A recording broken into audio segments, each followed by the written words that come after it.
देखिए बच्चों, कक्षा 10 की क्लास में पढ़ रहे थे ऊंचाई दूरी, और इसमें एक ही प्रश्नावली है और उसके उदाहरण है। 2 सवाल बचे हैं, 15 और 16 नंबर। आज की क्लास में 15वां सवाल बताते हैं, जो कि काफी इंपॉर्टेंट सवाल है। देखिए, कहता है एक सीधा राजमार्ग एक मीनार के पार तक जाता है। राजमार्ग का मतलब होता है रास्ता। एक सीधा राजमार्ग एक मीनार के पार तक जाता है। मीनार के शिखर पर खड़ा एक आदमी एक कार को 30 अंश के अवनमन कोण पर देखता है। जैसे ही हमने कहा अवनमन कोण, आप तुरंत समझ गए होंगे कि व्यक्ति ऊपर से नीचे की ओर देख रहा है, जो कि मीनार के पार की ओर एक समान चाल से जाता है। 6 सेकंड पश्चात कार का अवनमन कोण 60 अंश हो जाता है। इस बिंदु से मीनार के पार तक पहुंचने में कार द्वारा लिया गया समय ज्ञात कीजिए। कहता है एक सीधा राजमार्ग, ये देखिए एक राजमार्ग है सीधा। एक सीधा राजमार्ग एक मीनार के पार तक जाता है। देखिए मीनार ये है, हमने यहां पर PQ एक मीनार खड़ी कर दी। ये मीनार का शीर्ष बिंदु है, ये मीनार का पाद बिंदु है। कहता है एक मीनार का राजमार्ग, एक सीधा राजमार्ग एक मीनार के पाद तक जाता है। ये देखिए सीधा राजमार्ग है और मीनार के कहां तक जा रहा है? पाद तक जा रहा है।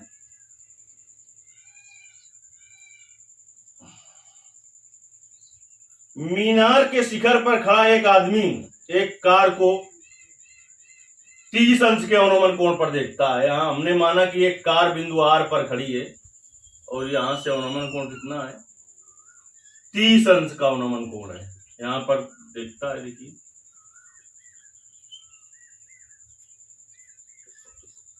30 अंश का अवनमन कोण है। ये 30, यहां पर 30 आप पहले लिखेंगे, 30 अंश का अवनमन कोण यहां पर बन रहा है, तो ये 30 होगा। क्यों? ये इसके बराबर क्यों होगा? क्योंकि हमने पहले बता दिया था बेसिक में एकांतर कोण होते हैं, इसलिए बराबर होते हैं। फिर क्या कह रहा है? 30 अंश के अवनमन कोण पर देखता है, जो मीनार के पार की ओर एक समान चाल से जाता है। 6 सेकंड पश्चात कार का अवनमन कोण 60 अंश हो जाता है। अवनमन कोण बढ़ रहा है, इसका मतलब कि कार मीनार की ओर जा रही है या उस व्यक्ति की ओर जा रही है। तो देखिए हमने माना कि 6 सेकंड पश्चात कार बिंदु यस पर आ जाती है। अब देखिए अवनमन कोण कितना हो जाता है जब बिंदु यस पर आ जाती है। देखिए अब अवनमन कोण हो जाता है 60 अंश। जब 60 अंश हो जाता है अवनमन कोण, देखिए तो ये एकांतर है, ये होगा कितने का? 60 अंश का होगा। समझते हैं बेटा? देखिए ये 60 का होगा। कहता है इस बिंदु से मीनार के पार तक पहुंचने में कार द्वारा समय कितना लिया जाएगा वो याद करना है। यानी R से S तक पहुंचने में उसने समय दे दिया है कि 6 सेकंड में कार बिंदु R से S तक पहुंचती है। अब आपसे पूछ रहा है कि बिंदु S से Q तक पहुंचने में कार को कितना समय लगेगा। देखिए भाषा क्या लिखेंगे आप? माना PQ एक मीनार है, माना PQ एक मीनार है जिसकी ऊंचाई h है, जिसकी ऊंचाई h है या h मीटर है, जिसकी ऊंचाई h है या h मीटर है, लिख सकते हैं। अच्छा, इसके बाद R Q एक राजमार्ग है। ये क्या है? RQ राजमार्ग जो मीनार के पाद तक जाता है, जो मीनार के पाद तक जाता है। लिखेंगे बिंदु P, बिंदु P पर बैठा व्यक्ति एक कार को बिंदु R पर देखता है, जहां से अवनमन कोण 30 अंश बनता है, और बिंदु P पर बैठा ही व्यक्ति 6 सेकंड पश्चात कार को बिंदु S पर देखता है, जहां से अवनमन कोण 60 अंश है। तो कोण X P R बराबर कोण होगा P R S या P R Q कह सकते हैं। कोर्स में लिख देंगे क्योंकि एकांतर कोण है। तथा कोण X P S बराबर होगा कोण P S Q, क्योंकि ये भी एकांतर कोण है। अब देखिए हमें ये दिया है उसने कि R से S तक कार को जाने में 6 सेकंड लगते हैं, और आपसे पूछ रहा है कि अब कार को यस से क्यू तक जाने में कितना समय लगेगा। तो देखिए अगर हम ये ज्ञात कर लें कि जो आर एस दूरी है और एस क्यू दूरी है, इसमें संबंध क्या है, इसका मतलब हम अगर ये ज्ञात कर लें, हम ये आपसे बताना चाहते हैं कि अगर हम ये ज्ञात कर लें, क्या ज्ञात कर लें कि जैसे कि ये आर एस दूरी है, ये एस क्यू दूरी की दोगुनी हो, ये आर एस, तो अगर इसको देखिए कितना 6 सेकंड का समय लगा है और एस क्यू इसकी आधी हो इस वाले की, तो इसको आधा समय लगेगा। समाने चाल से चल रही, चाल नहीं घटा बढ़ा रहा है, ये सवाल में दे दिया है। तो इसको 6 लगा था तो इसको 3 सेकंड समय लगे। अगर जो एस क्यू दूरी है ये जो आर एस दूरी है वो एस क्यू की 3 गुनी हो, यानी 3 गुनी दूरी हो, यानी 1/3 हो, तो इसे 1/3 समय लगे। यानी इसे 6 सेकंड लगता है तो इसमें 3 का भाग दे दें, 2 सेकंड का समय लगेगा। तो अगर हम किसी तरीके से ये ज्ञात कर लें कि इन दोनों में संबंध क्या है, इन दोनों दूरियों में, किसमें आर एस और एस क्यू में, तो हमें पता चल जाएगा कार को पहुंचने में कितना समय लगेगा। देखिए इसके लिए आप आते हैं, हम सबसे पहले देखेंगे कोण पी क्यू यस बराबर कितना हो जाएगा, 90 अंश होगा। अब त्रिभुज ले लीजिए पी एस क्यू और त्रिभुज के तीनों अंता कोणों का योगफल दिखाइए कितना। त्रिभुज के तीनों अंता कोणों का योगफल 180 अंश होता है। तो अब जब दो कोण पता है तो दोनों को जोड़ेंगे, 90 और 60 हुआ 150 और 180 में घटा देंगे, कितना बचा बेटा, 30 का बचा ये कोण बचा 30 का। चलिए अब ये पूरा कोण कितने का होता, पूरा कोण कितने का होता, सरल कोण बन रहा 180 का होता और इतना 60 का दिया है, तो इतना कोण कितने का बचेगा, ये कोण बचेगा बेटा 120 अंश का बचेगा। कितने का बचेगा, 120 अंश का बचेगा। अब हम त्रिभुज ले लेते हैं बेटा पी आर एस और त्रिभुज के तीनों अंता कोणों का योगफल दिखाते हैं कितना होगा। त्रिभुज के तीनों अंता कोणों का योगफल 180 अंश होता है। इन दोनों कोणों को जोड़ दीजिए तो इसका मतलब कितना हुआ है, 120 और 30 150 हुआ, 120 और 30 150 हुआ। अब 150 हुआ तो त्रिभुज के तीनों अंतर कोणों का योगफल 180 होता है, तो 150 घटा देंगे 180 में 30 अंश आ जाएगा। चलिए अब हम ज्ञात कर लेते हैं कि इसमें संबंध कहां से लाएं। चलिए इधर आते हैं, हम त्रिभुज ले लेते हैं हम एस पी क्यू। त्रिभुज अगर ले लें एस पी क्यू में, देखिए एस पी क्यू में साइन 30, साइन थीटा बराबर क्या होता है, इधर से 30 जैसे कहा 30 की ओर आइए, ये हुआ थीटा, थीटा के सामने की भुजा हुई लंब, साइन थीटा बराबर होता है लंब बटे कर्ण, यानी बेटा साइन थीटा बराबर क्या होगा आपका, साइन थीटा बराबर क्या होगा, साइन थीटा बराबर होगा आपका एस क्यू और बटे क्या, एस क्यू बटे पी एस। साइन 30 का मान 1/2 और एस क्यू का मान, एस क्यू का मान, एस क्यू, ठीक, एस क्यू बटे पी एस, पी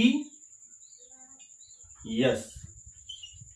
तो यहां से हमने याद कर लिया एस क्यू बराबर क्या होगा, एस क्यू बराबर बेटा होगा 1/2 पी एस, यानी जो एस क्यू होगा, एस क्यू वो पी एस का आधा होगा, एस क्यू जो होगा वो पी एस का आधा होगा। चलिए इस त्रिभुज में आ जाते हैं हम बेटा, त्रिभुज किसमें, पी आर एस में, त्रिभुज पी आर एस में। देखिए त्रिभुज पी आर एस में क्या है, कोण P बराबर कोण R। देखिए ये भी 30 का है P कोण और R भी 30 का है, तो हम जानते हैं बराबर भुजाओं के सामने के कोण बराबर होते हैं, और इसका मतलब हुआ कि बराबर कोणों के सामने की भुजाएं बराबर होती हैं। तो देखिए इस वाले कोण P के सामने, कोण P के सामने की भुजा क्या है, आर एस, क्या है, आर एस है, आर एस। कोण P के सामने की भुजा है आर एस, और कोण R के सामने की भुजा क्या है, कोण R के सामने की भुजा क्या है, पी एस। इसको समीकरण 1 डाल दिया था। अब देखिए मान रख दे हम समीकरण 1 में किसका, पीएस का। देखिए पहले इस त्रिभुज में आए हम पी आर यस में, पी आर यस में आए तो देखिए कोण P बराबर कोण R है, क्योंकि दोनों 30-30 अंश के हैं और अभी हमने निकाले कैसे 30-30 अंश के हुए। तो कोण R के सामने की भुजा है PS और कोण P के सामने की भुजा है RS। बराबर कोणों के सामने की भुजाएं बराबर होती हैं, अपन लिख देंगे तो अपना याद रहेगा, क्योंकि हम जानते हैं कि बराबर कोणों के सामने की भुजाएं बराबर होती हैं। अब देखिए PS का मान समीकरण 1 में रखने पर, PS का मान समीकरण 1 में रखने पर, तो एस क्यू बराबर बेटा कितना आ जाएगा, एस क्यू बराबर 1/2 पीएस का मान आरएस आ गया, पीएस का मान आरएस आ गया। यानी देखिए एस क्यू जो है वो आरएस का आधा है, एस क्यू जो है आरएस का आधा, यही तो है, कह रहा है एस क्यू बराबर 1/2 आरएस, इस आरएस का आधा है, यानी आरएस दोगुना है। देखिए यहां से इसका मतलब आया, यहां से निकाले हम तो आरएस बराबर 2SQ, जो आरएस होगा वो एसक्यू के दोगुने के बराबर होगा, यानी आरएस दोगुना है, आरएस दोगुना है, इसका मतलब एसक्यू आधा है। तो जब ये दोगुना है तो इसे 6 सेकंड का समय लग रहा था, इसको उससे आधा समय लगेगा, यानी 6/2 3 सेकंड का समय लगेगा। लिखेंगे चूंकि आरएस कामा एसक्यू का दोगुना है, दो गुना है, यानी एसक्यू आरएस से आधा है, इसलिए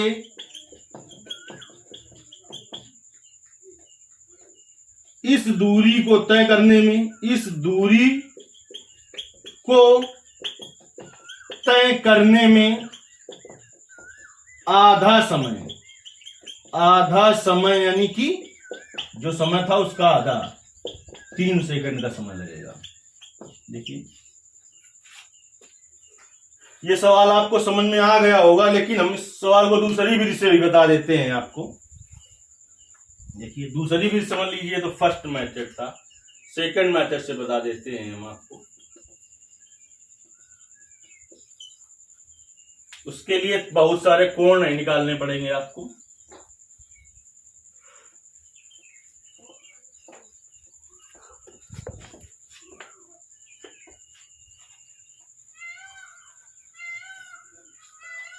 सवाल क्या था, कहता है एक सीधा राजमार्ग एक मीनार के पार तक जाता है। ये देखिए एक राजमार्ग बना दिया हमने, ये मीनार है आपकी, PQ फिर से बना दें वही जो पहले बनाया था, PQ मीनार है जिसकी ऊंचाई हमने h मान ली, उसमें h का कुछ उपयोग नहीं हुआ था उस विधि में। और कहता है मीनार के शिखर पर बैठा एक व्यक्ति एक कार को देखता है, PQ यहां पर R लिख दें। तो जब ऊपर से व्यक्ति नीचे को देख रहा है, आप तुरंत समझ जाइए कौन सा कोण बनेगा, अवनमन कोण बनेगा। तो 30 अंश का बन रहा था, यही था ना, ये 30 का हो जाएगा, एक अंतर है। 6 सेकंड पश्चात ये अवनमन कोण कितने का हो गया था बेटा, 60 का हो गया था। देखिए ये अवनमन कोण 60 का है, तो ये एकांतर कोण है, ये भी 60 का होगा। चलिए इतना दिया था उसने, अब हम समझ लेते हैं, लेकिन संबंध फिर से हमें वही लाना पड़ेगा, संबंध निकाल के लाना पड़ेगा कि आरएस और एसक्यू में संबंध ज्ञात कर पाएंगे, तभी हम बता पाएंगे कितना समय लगेगा। चलिए पहले हम आते हैं त्रिभुज बेटा पीएसक्यू में, इसमें त्रिभुज पीएसक्यू में। जब पीएसक्यू में आए तो देखिए बेटा tan 60 बराबर tan थीटा बराबर क्या होता है, लंब बटे आधार, यानी कि PQ बटे एसक्यू। तो tan 60 का मान होता है √3, PQ का मान हो गया h बटे एसक्यू।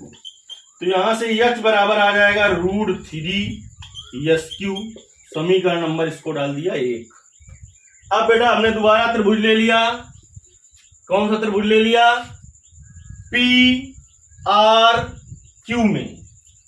पी आर क्यू में देखिए, पी आर क्यू में tan 30, tan थीटा बराबर होता है लंब बटे आधार, तो बेटा हो जाएगा पी क्यू बटे आर क्यू।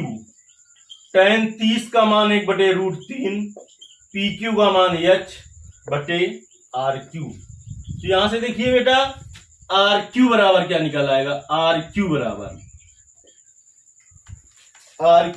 कितना आ जाएगा? h का मान चाहिए, सॉरी हमें h का मान यहां से h बराबर निकाल लेते हैं 1/√3 आर क्यू। इसको समीकरण 2 डाला। समीकरण 1 और 2 की तुलना करते हैं। जब समीकरण 1 2 की तुलना करेंगे तो देखेंगे बाएं पक्ष बराबर है तो दाएं पक्ष बराबर हो जाएंगे। समीकरण 1 और समीकरण 2 की तुलना करने पर, समीकरण 1 और समीकरण 2 की तुलना करने पर जब करेंगे तुलना तो √3 एस क्यू बराबर हो जाएगा 1/√3 आर क्यू। ये त्रिया गुणा करा देते हैं, √3 गुणते √3 3 होगा, 3s क्यू बराबर होगा आर क्यू। किसका होगा? 3s क्यू बराबर होगा आर क्यू। हमें मान कहेगा चाहिए, हमें मान चाहिए एस क्यू का मान चाहिए। अगर तो एस क्यू का मान कैसे निकले? आर क्यू में आर एस घटा दें या आर एस का मान निकाल लें। आर एस बराबर क्या होगा? आर एस, देखिए आर एस बराबर क्या होगा? आर एस बराबर आर क्यू में घटा दें एस क्यू। आर, इसको समीकरण डाल देते हैं हम 3। देखिए हमें आर एस का मान चाहिए, तो आर एस का मान कैसे ज्ञात करें? एस क्यू का मान पता है हमें, तो देखिए सॉरी आर क्यू का मान पता है, आर क्यू माइनस, जब हम आर क्यू में एस क्यू घटाएंगे तो आर एस ही तो बचेगा, एस क्यू।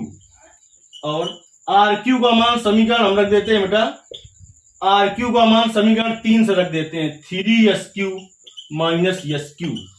तो आर एस बराबर होगा 2s क्यू, यानी जो आर एस है वो एस क्यू का दोगुना है। फिर वही स्टेटमेंट लिखना पड़ेगा जो अभी लिखा था, लिखेंगे चाहे यहां से निकाल दे कि एस क्यू बराबर होगा 1/2 आर एस। एस क्यू बराबर 1/2 आर एस, यानी एस क्यू जो होगा वो आर एस का आधा होगा। इसलिए एस से क्यू तक जाने में आधा समय यानी कि 6/2 बराबर 3 सेकंड का समय लगेगा। चलिए एक सवाल जो बचा है वो अगली क्लास में बताया जाएगा।